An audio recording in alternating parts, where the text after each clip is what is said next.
If you have said to yourself, I should write that, or if someone has said to you, you should write that, then I'm talking to you because you need to write.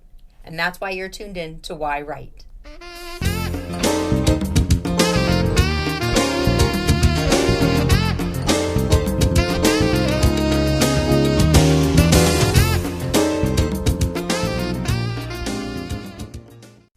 Hi, welcome to yWrite. I'm your host, Angela Grout, and I thank you for tuning in to another episode of yWrite, where we meet people who are telling us stories. And I hope today that not only are you going to learn about telling stories, but you're also going to learn to tell your own story, because that is the purpose of the show. We're going to get you interested in the guests that come on the show, and then we're going to make you one day a guest on the show to tell me why you're writing. Today, I have the most recent winner of the Story Slam contest that the New England Public Media put on. Now, the Story Slam is a event where people tell a story in 5 minutes verbally. And the woman I have on the show today not only told a hilarious story, but she has been a prolific person in the Story Slam world, participating in all sorts of different verbal storytelling communities, and we're going to talk about all of them, including the Moth and the Greenfield writers, and we're going to find out about all of the different ways that she tells her stories, which a lot of them are pretty comical, so we're going to learn a lot about that. Her name is Susan Cocalis, and she is from the Northampton area, and she is she's social media illiterate, and we're going to find out exactly what that means, because it's a serious thing, but it's also pretty funny. She also has, she's done things with the New England Public Media Folklore Stories. She's performed this past week at Iron Horse in Northampton, and her and I have known each other for about a year now, and I was so excited that she won and said, come on the show, let's talk about telling stories verbally instead of writing them. So let's meet my friend Susan Cocalis. Hello. Hi, Susan. Angela. Thank you so much for coming. Thank you for helping me with your last name. All of a sudden I, got a little like, whoop. I've heard worse. Yeah. So, I'm going to just tell the audience last year, probably around this time, I entered the Story Slam contest with New England Media. It was for the potluck, and you were an alternate storyteller. So yes. I'm grateful you were an alternate, because if you were in it, then I may not have come in third place. No, you wouldn't have. Especially because you won first place this year. And, it was the first time I participated, but not the first. That was the very first. Yes. Wow. Yeah, that was you were really. Oh, thank you. You really have a stage presence. Oh, thank you. It was wonderful to listen to. Yeah, that was the very first time, and I did not know. I thought I was just presenting a story. I did not even know it was a contest. Oh my God. I thought the contest was once you entered and they said, yes, we want to hear your story, that's what you won. No. And I was like, oh, great, I get to tell the story. And then when they said, oh, you're going to go on to the finals, I was like, what are you talking about?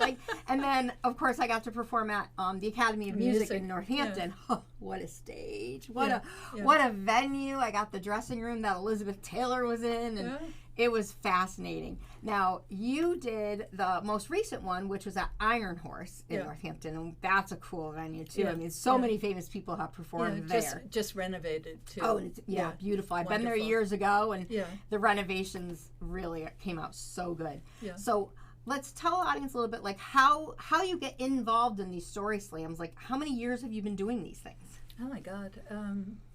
Since they started, I mean... I was participating in the first NEPM. Yeah, I think it's like series 11 years now. 10 or 11 years. Yeah, the 10th anniversary. So I was doing it a lot at the beginning there, and I've been writing funny things and giving readings and any kind of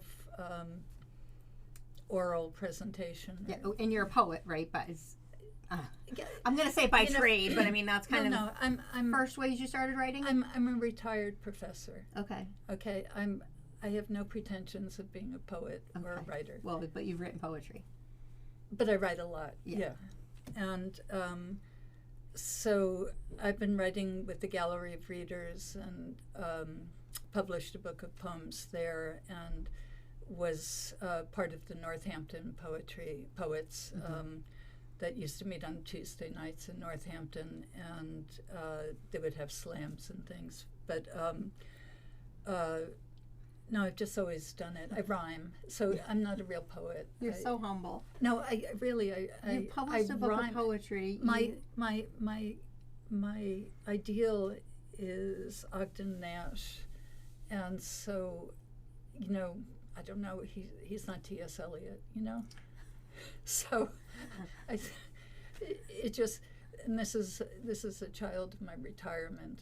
I've been retired for maybe 12 years now, and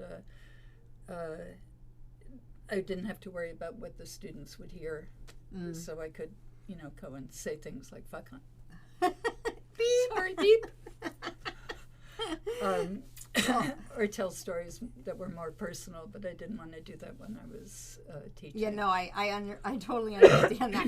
And you know, the language that you use in your storytelling is very authentic and very, very natural. So, like when this past week you told the story about being a cannabis virgin. Yes, it was hilarious. When it comes out on New England Public Media, I will definitely attach it to the show so people can watch that. But like, you know, you told the story verbally. And I'm going to say, how did you come up with the story? I mean, it's an experience, but you know, how do you come up with that story for this story slam? And do you write it out? How do you work that in? Well, the theme last year was potluck, so I thought I'd like to come back to NEPM. So I thought I had this experience, so I began to think about it, and I don't write it down at first. I kind of do it in my head, and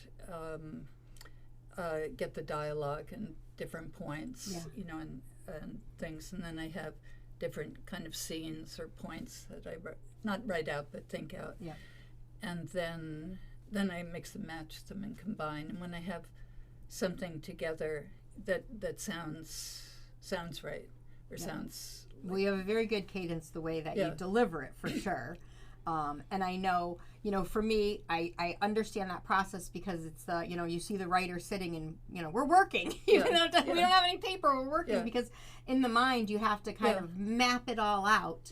And then, you know, I did start writing a little bit of my story only because I learn a little bit better when I'm writing, you know, like I write it out. But, you know, I know for Story Slam, for the New England Public Media, you have to call in and tell your story on the answering machine, and then that's how they pick it. And so that's how it starts. You know, you have the first line, and then you think, oh my God, you know, now before the workshop I have to come up with the rest of it. And then you just take it, and then I write it down when I have a kind of rough draft and kind of eliminate or add or kind of work it out. I mean, it's never the same twice. No, they're definitely not, because people have asked me to share my story, and I did the story how I ate my twin in the womb. I know. And, you know, so funny. It's a true story. Chimera.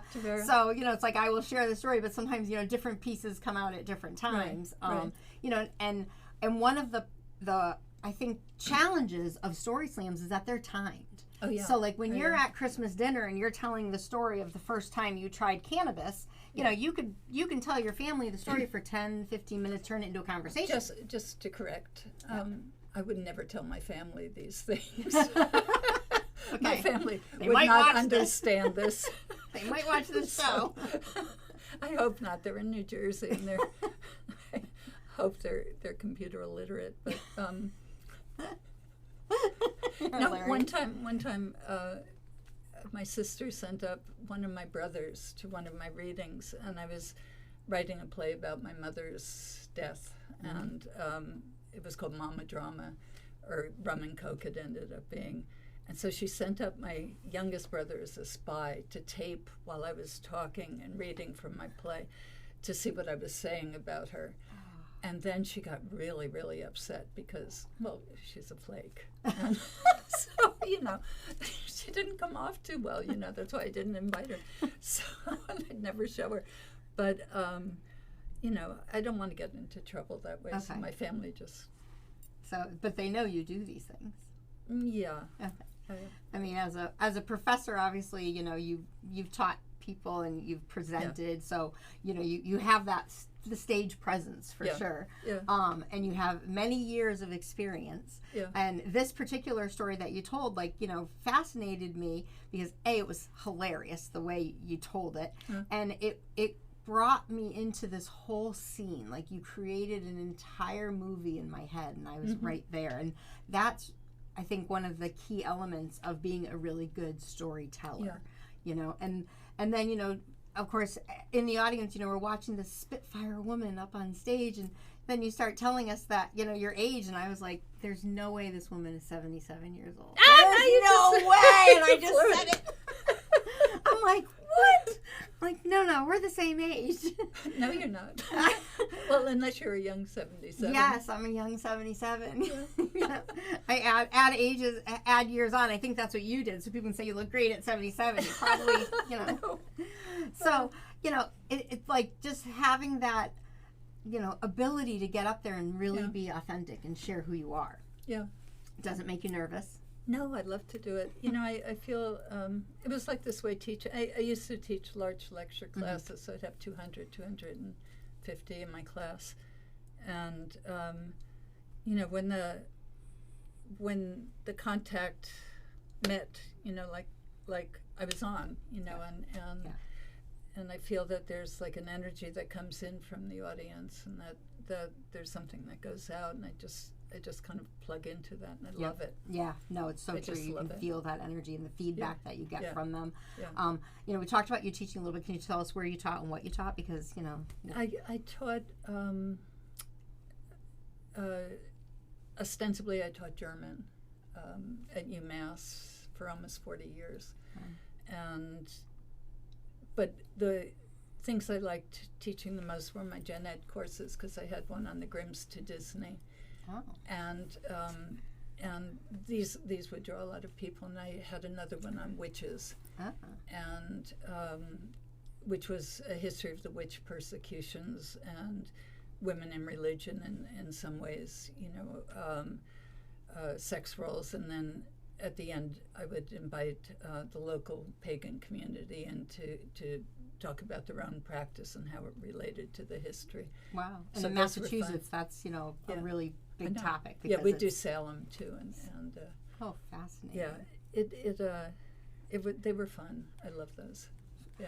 So, you know, you definitely have a lot of education, a lot of knowledge that you get to share, which you can twist into a lot of these stories that you tell in the poetry. How do you get involved with these different writing groups, these different poetry groups, to participate and share your words? Yeah, because you belong to the Northampton Poet. I'm going to say Northampton. Well, they disbanded a while ago. Before Greenfield. They're still going, but I haven't been up there as much since the pandemic.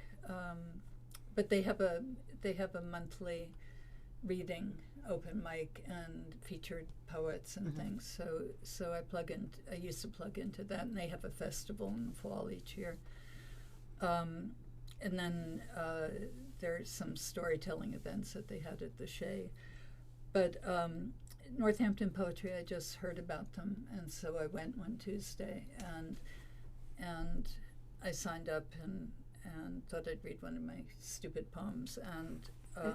And this was within the last 10 years? Yeah. And so after I retired, and so then they all laughed and everything, and they told me to come back, so I kept coming back, and then, you know, I had a feature there and things. But I love doing that. Yeah, you've been featured a lot at Smith College and a few other places. Yeah, that's the Gallery of Readers. Because, you know, she's not a poet, but she's been featured at colleges. No. It's sharing her poetry. It's the Gallery of Readers Press sponsors it, and they have a reading series every year, and often I'm included in it. My last one was in June last year, and but until the pandemic, they were held at Smith. Smith co-sponsored them. Okay. And but, you know, it wasn't like Smith College. It just was held at Smith College. You know, I think it's important for the viewers who write poetry and who are looking to have their words heard to see that it doesn't matter, you can do this at any age, you know, like you don't, you know, so many people, well, I mean, you write poetry when you're 20 and you're like, you know what, I should do something. And then you wait till you're retired and you do it. And there are so many, I mean, there's a lot of open mics in this area that, I mean, even in the last year and a half, I've come to find out because, you know, I didn't know about a lot of them. Yeah. And it's like, you know, just to show up and be a fly on the wall and watch, you know, one or two of them. And then you're like, you know what? Yeah, I could get up. And whether, you know, I've seen people read directly from their pages at an open mic. I mean, but the majority of them will read, you know, they've memorized their poem or they're sharing their story or, of course, doing a nice comedy routine. And, I mean, it's a way to get your story out. It's a way also for you to hear your own voice in your story. Yeah. What is for you, like, the funnest and the most challenging part of doing things like that? And I know, like, you did say reading off of the audience. Like, of course, you know, when the audience is laughing or getting an emotion that, you know, you're portraying, that's always important.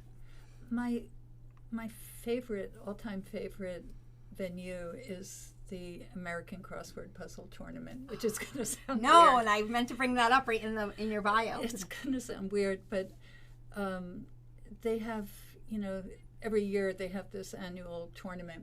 Will Shorts puts it on, and all the New York Times constructors are there and people. And so people come from all over the world for that, and they're word nerds. And on Sunday, after people have done the last puzzle, which is a Sunday-sized puzzle, the judges have to grade that to see what the rankings are for the puzzle. So they have a talent show in that time slot. And so I've been doing that, I don't know, last 10 years. And that is my all-time favorite because I write things just for them. And when I perform them, it is such a great audience. They just, you know, they're nerds. They know what I'm doing. They know wordplay. And I've been doing these things for them. I don't do them anywhere else, but like I'll take a fairy tale like Snow White and I'll change the vocabulary. I'll take a vocabulary of, say, names of artists, museums, art history, you know, things like that. And so then I'll do something like once long ago, Snow Wyatt's Moma died in childbirth, and her dada, the king, brought home a new stepmother before he perished in a foreign war hole. And it goes on like that, you know, and she goes to the mirror and says, "Mirror, mirror on the wall, who's the fairest one of all? Who's your favorite one of all?" And they get all the illusions, you know, and I can go on like that. Yeah, so you're telling the story, but you just, like, you get to change it up. I just make it full of puns. It's a nonsense thing, you know, because it's all nonsense words, but, you know, it's you know, I'm waiting for the one I love. I'm waiting today, you know, and it's like 800 people, and I just love it because they're all yeah. I love your energy and your enthusiasm and your passion. It's like comes across, so it's just so cool. Yeah, and yeah, I mean, playing with words is just like something that I love. I mean, I think a lot of writers love, you know, and doing those crossword puzzles, and you know, when I first heard that you were doing those crossword puzzles competitions, it kind of reminded me of the movie where I'm not gonna remember the name of it now, but like they have the chess games. The Queen's Gambit. Yes, the Queen's Gambit. Yeah. And I was like, oh, that could be its own movie talking about these crossword puzzle, because I'm like, that would be really cool because, you know, it's funny and it's witty and it's, you know, something that is America, you know. I mean, it's bringing in the word nerds, and it's like, you know, needs to happen more often. Even doing, you know, reading poetry and doing these story slams, I mean, it is doing a mix of words and changing adjectives and changing dialects and making sure that, you know, the cadence sounds good, even though, you know, when we have these authentic stories that we're telling from our life and our life experiences, you know, we want to make it sound good. I mean, naturally your stories are funny anyways, but I can see how you know, twist them to make them you know, good poetry. With the story that you just won this past week, you know, it was an educational story also. I'll share. Can I? I think I can share a little bit about it. You can. But you were talking about the first time that you went into a cannabis store because you were looking for medicinal. You had very bad sciatic pain. Yeah. And how you went about getting it and what the experience is of walking in there because you never thought you would ever do something like that.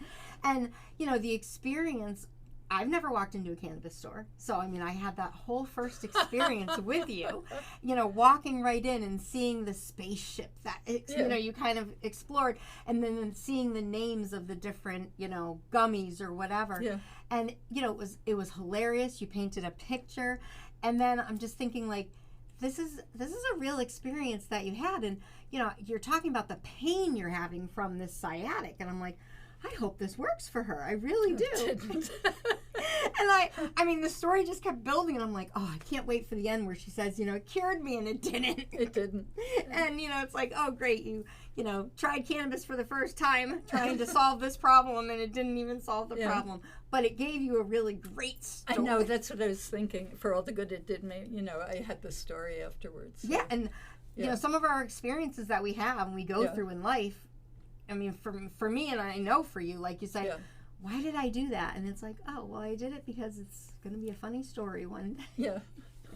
Can you remember one of your funnier experiences that you've shared in a poem or anything like that? Or you've written, right? It's been published, your poetries. I'm letting you I have, because I was going to say, wait a second, you have published, so I want to talk about that. Thank you. So Lessons Out of School. A gallery of readers. Yeah, I always like to show, your books that, you have, they're poetry that can be even set to music. But they're stories. Yeah. Each one is a story. And these are your lessons. When did you start reading these poems? That was while you were teaching? That was while I was teaching, but I waited to publish them till I was about to retire. Okay.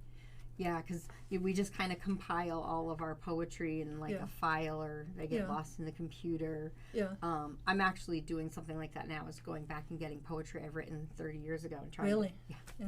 I'm searching my computer and finding files and, realizing I have to edit some of them. And then some of them I read and say... Yeah, no, some of them you don't want to touch because it'll destroy what you had then. No, and the ones that I don't have to edit a lot, I really don't, I just format it. Yeah. I'm like, oh, that's a good one. And then the ones I'm starting to edit a little bit too much of, I'm stopping myself and I go, you know what, if I don't like it the way it is, then it just doesn't need to be in here. Yeah. Because we get a little critical of our own work. Yeah. And I think you write different things at different points in your life too. And that should be valued, and should be taken as a statement of where you were then, not necessarily changed to reflect who you are now. Very good advice. That's the wisdom that she has. So you're moving on to the finals. Yes. Congratulations. Do you know whether they give you a separate topic? Or no, you do the same story. You do the same story? You do the same story, great. Yes. So That's great. Yeah.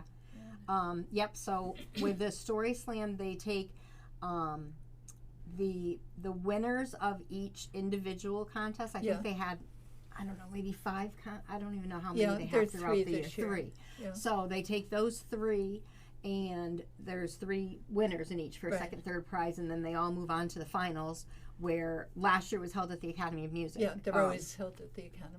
So, and I think it was in March or April. I think it was April. So then, yes, you'll be back on stage and you'll be able to share the story. So the audience should run and buy their tickets now, because it is a fun night. That's great, because when they first started, they would give you a new topic. Yeah. And so, people who had done it for the first time and only had that one story, were kind of like, now what do I do? And things. So. Yeah, well, if your story's won first prize at this, I'm going to say a little smaller venue. Yeah. People want to hear it. Yeah. People want to hear the story. It's, Okay. So, go and stand on that stage with 800 people in the audience and do the magic, and everyone is going to be laughing. And It isn't. I know it's in April. So if you go to April New England Public 26th, Media, you can buy tickets and they go fast. Yeah. They go very fast. But it is such a fun night. Yeah. You hear 10, 12. I think there's 12 storytellers that come on. Yeah. And each one again 5 minutes. Yeah. When you're telling your story, do you know your time in your head? Does your heart start to go, oh God, I got to finish up, or? Sometimes I time it, and sometimes I don't. But at the workshop, they always tell you that you're 7 minutes or 5 minutes or under 5. So so I knew this time I had to cut some because I was coming in at 7. Oh, that was a lot to cut. Yeah, so I completely redid it and changed the focus and got it down. But when people laugh, it goes longer than 5 minutes anyway. Yeah, no, So, and they make exceptions for those things too. And I'll share, like when I did the Story Slam, and for you, and even when you're doing these open mics, there's time limits. Whether the open mics sometimes are 3 minutes, sometimes they're 7 minutes. Yeah. New England Public Media, like we said, is 5. But they do have someone in the audience who kind of shines like a little light with a 1 minute warning. So you kind of know that you got to wrap it up a little bit. Yeah. So I want to be able to have our audience listen to some of your stories. So I will definitely put the link on for the most recent one when it comes available. But where else can they maybe see a performance of yours? Because we know that you are not online. Yeah. You are social media and computer illiterate. Is that what we were saying? Yes. She's never tweeted. I've never tweeted, and I missed my chance. And I've never been friended. And I will friend you. No, I don't have a place for you to friend me in. Well, the good thing is no one can unfriend you. We're friends. You can't be blocked. But you've been on, some of the Gallery of Readers has been taping them, and they have video and sound recordings. So on their website, galleryofreaders.com. Okay. Just put in your name. Yeah. Okay. And that should. Yeah, that and then should you work. have plenty of other performances you've done at New England Public Media. So of course that would be on their website. So I think there's sound. They weren't videotaping them when I started. Okay. Yeah, no, you're right. It was like more podcasting, where you just listen. Yeah. So and I know I have several or 2 of those maybe. Can anyone get your book? How do you get this book? You can get it online through Amazon, or you can get it through Gallery of Readers. All right. Well, I will put the link to Lessons Out of School. And, I didn't get to have you as a professor in school, but I think in life, I'm so glad that I've met you. I learned a lot I just learned from you and your experiences and your confidence, your presence, and your presentation. Well, thank you, Angela. Thank you so much for coming on the show. Thank you. I really appreciate it. Yeah. And I want to thank you, my listening audience, for always tuning in to each new episode to see, who the guest is, who's going to be on the show, and find out a little bit about their life, their experience, and how they're sharing their stories.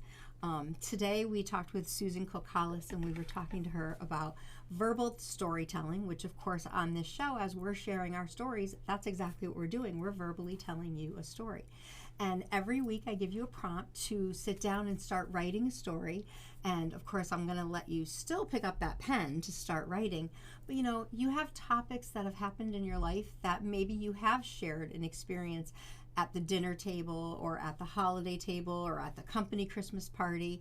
Maybe if you make a little list of those kind of stories, and then start figuring out how you might turn it into a poem or turn them into a story slam, and come to an open mic and try it out with an audience, because that audience feedback, and this if you've shared a story at the dinner table, you have your audience right there. They feed on it. They appreciate hearing the story from you. So today, let's think about the stories that you've shared and the stories that you want to share that you've told, because today we are talking about using our voice to share a story. So thank you so much for tuning in to yWrite. I will see you in the next episode. Happy writing and enjoy the week until next week. Have a great day. Bye.